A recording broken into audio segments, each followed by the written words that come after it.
So I'm Mecinna Price with Price Products, and I think we're now on part 3 of discussing patent issues and how that process goes and whatnot. I'm here in my home office. I figured at the end of this video, we'll go up to the warehouse and I'll kind of show you how we operate here and kind of what works for me. The basis of me showing this is, like I've said, I'm a mom of 5. We have 4 businesses. We're super, super busy. Our life is insane. And but there are little things that we've done that make it easy that other people might be able to implement. I kind of explained in the first video, I get a lot. I'm really surprised at how many inquiries I get and how many emails I get from people asking for help and asking for just advice and how do you multitask and how do you fit everything in your day, and do your kids work for you and do they help, and is your husband supportive, just things like that. So we're just kind of going over that. In the first video I talked about how to get a patent and how to start that process. In the second video I kind of told part of our patent story and how difficult it has been. And the first time that we had knockoffs of our product.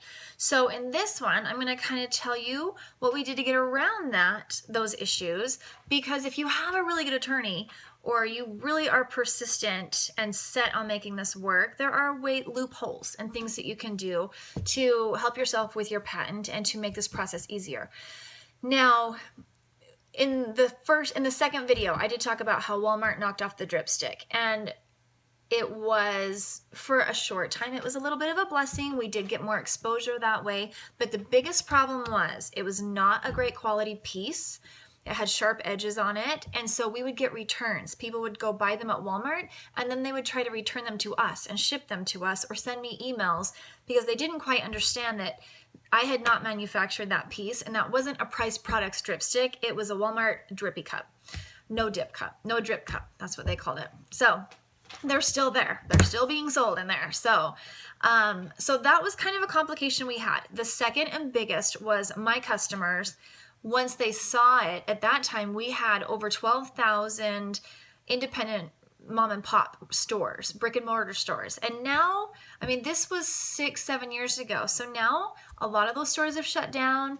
E-commerce has really changed retail and the way we shop. But at that point, it was a really big deal to retailers that they had something exclusive, and they didn't want what Walmart had. They wanted, if a grocer had it, a high-end children's boutique was not going to carry it. Nordstrom's didn't want it if a grocer had it. So we had to be really careful on what we were giving to certain avenues and what product was going into certain markets. At this time, we had also taken on the Dwink box, and that was it. So at that point, we had the Dripstik, and then we bought the rights to the Dwink box, redesigned that piece, redid the packaging, and we still have the rights to Dwink box as well. So, and we've run into this similar problem with Dwink box and Dripstik. Both have been knocked off, and both have kind of had a lot of the same problems. So, I had a lot of problems with my reps and my retailers at that time and keeping them happy, because a lot were very angry about the Walmart situation. And of course, they're saying, we want you to take him to court, and we want you to fight this, and we want you to, get rid of this problem. Because it was, at that point, the second year in 2008, the Dripstik was voted in Children's Magazine, I think it was Children's Product Magazine, the #1 summertime item. So we were doing very well. It was in a ton of retailers. Everybody wanted it. Trade shows were still a really big thing. We had prime booth space. Our booth was hopping the whole week of the show. We were doing really well. The minute Walmart got that product, it was a bad situation. So everybody was upset, wanted us to go all the way to the top with it. But I didn't have it in me. Like, I thought, I cannot. I knew, there comes a point when you're a mother and a father, I'm sure, but in my position of when you have to choose your family or your business. And at that point, we were at that choosing point of, we had already spent so much time doing trade shows and traveling and visiting manufacturers and doing all of that I knew I couldn't just disappear in court for all this time, and we couldn't afford to rack up more legal fees because we were still in the middle of patent issues. So that's where I want to focus today, is how we overcame those patent issues. So it generally it can take anywhere from 18 months to probably 3 or 4 years to get a patent. In our case, we're going on like 8-9 years with one of our patents. So we had just received notice that our patent was denied because it was too similar to another patent that was applied for in 1956. The product was not on the market. It never had been on the market or sold, and it wasn't the same thing. It didn't hold a popsicle and an ice cream cone. It was shaped different. It wasn't the same thing. So it's very frustrating in that it was just a really weird situation. Like, it didn't make a lot of sense. Even our patent attorney still is like, this just still does not make sense. Like, it is not the same thing. There's more going on to this than is being told. So we were very frustrated because our entire Walmart situation at that point, we had settled on, we're not going to fight this right now. We're going to wait till we get our patent. And then we're going to go and say, we filed in 2006 for this patent. You sold it and gave us royalties for this year, and you've sold it for the next, it's now been almost 6 years. And we do have the patent. So, and at that point, they should have to pay retroactive royalties for the last 6 or 7 years. So that was kind of the game plan. But it still didn't solve the problem of what about all these retailers that are dropping the product and that are really angry because they've carried our product for 2 and 3 years now, and now Walmart has it, and so they're angry. So what we ended up doing was, at that point, the Dripstik, I have an original one right here. Yeah. Okay. So at that point, this is what it looked like. It just held, that end just held one size stick, and this end was just a hole in it. Okay. So very basic, very simple. That was kind of always the point. Simple, basic, serves a good purpose.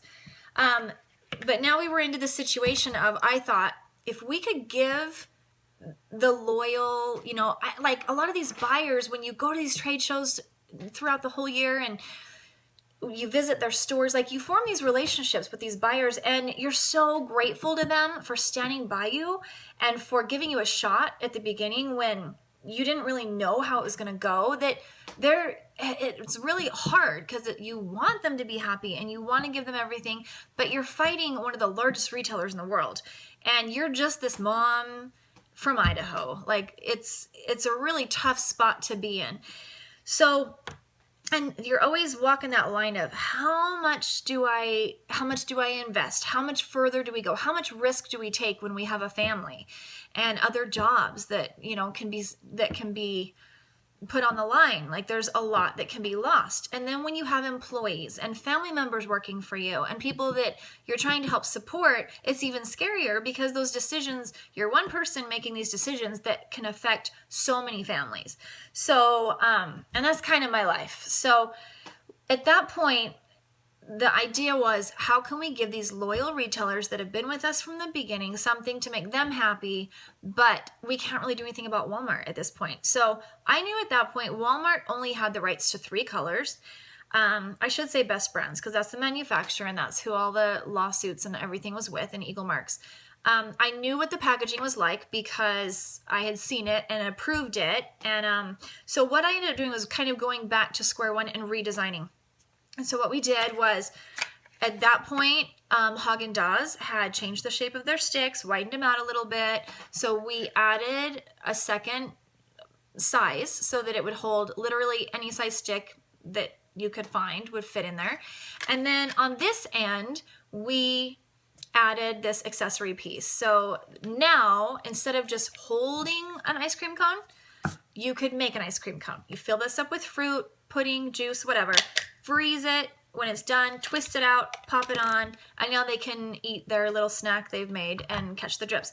Now, a lot of people think as well, we also changed our marketing because at that point we'd been marketing to small children and saying, this is to keep the drips off their clothes, this is to keep them clean or whatnot. And at that point we kind of changed our marketing to a lot of, because in our offices, we always had ice cream cones. We always had popsicles while we were working.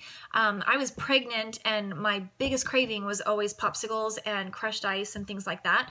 So we changed our marketing too to market that it holds, like you can set down your treat, work. My kids still do their homework and they'll set down their popsicle or ice cream cone, right, and do their homework and then pick it up, set it back down, let the ice cream cone sit while they're working.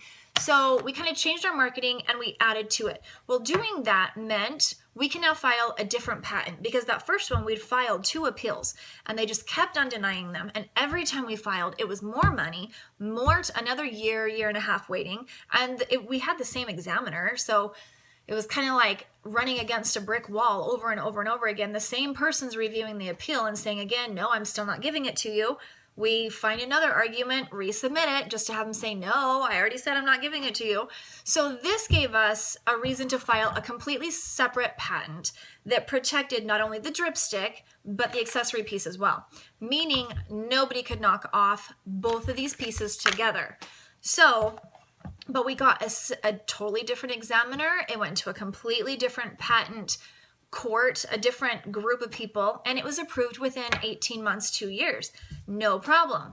One of the best days of my life was the day we received that patent, because we had been fighting for 7-8 years for that patent on that original one. We still are fighting for it. And it's like I said in the first video, we were quoted $4,200 at the beginning. We're now up to over $85,000 and we're still fighting for that original patent.